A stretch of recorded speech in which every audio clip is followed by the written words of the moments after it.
МВР конечно по долги години влезе во жестока битка со криминалот, корупцијата и криминалните кланови. Според последната анкета, граѓаните го препознаваат тоа. И конечно, после долго време корупцијата повеќе не е проблем број 1 во државата. Според познавачите, сите јасно може да видат дека полицијата конечно работи на сузбивање на она што долги години беше рак рана на целото општество.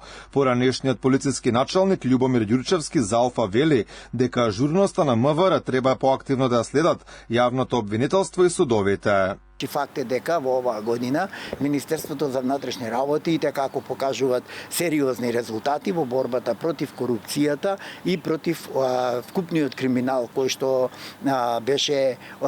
беше обременета Република Македонија изминатиот период. Но мене нешто друго ме загрижуваат. Во моментот мислам дека јавното обвинителство не ја следи доволно работата и активноста на полицијата. Мислам дека не доволно брзо постапуваат по сите тие предмети. Според последните бројки, корупцијата која долги години беше осамена на врвот повеќе не е прв проблем, односно е за 39,9%. Истите анкети покажуваат и многу поголема предност на владеачката ВМРО ДПМН е пред СДСМ.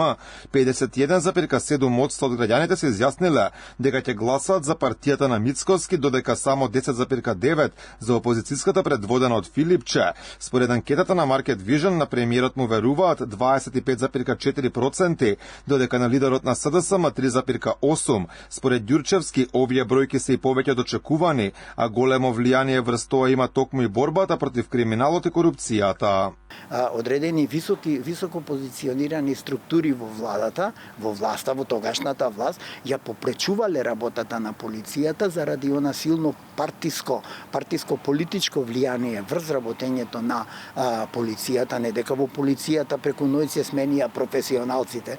Професионалците се тие кои што се полицијата во претходната власт беше попречувана заради партиските и политичките интереси. По промената на власта, полицијата отвори голем број истраги за кои сега на потек е обвинителството. Таков пример е адитив за сомнежи за перење пари во износ од 6,8 милиони евра.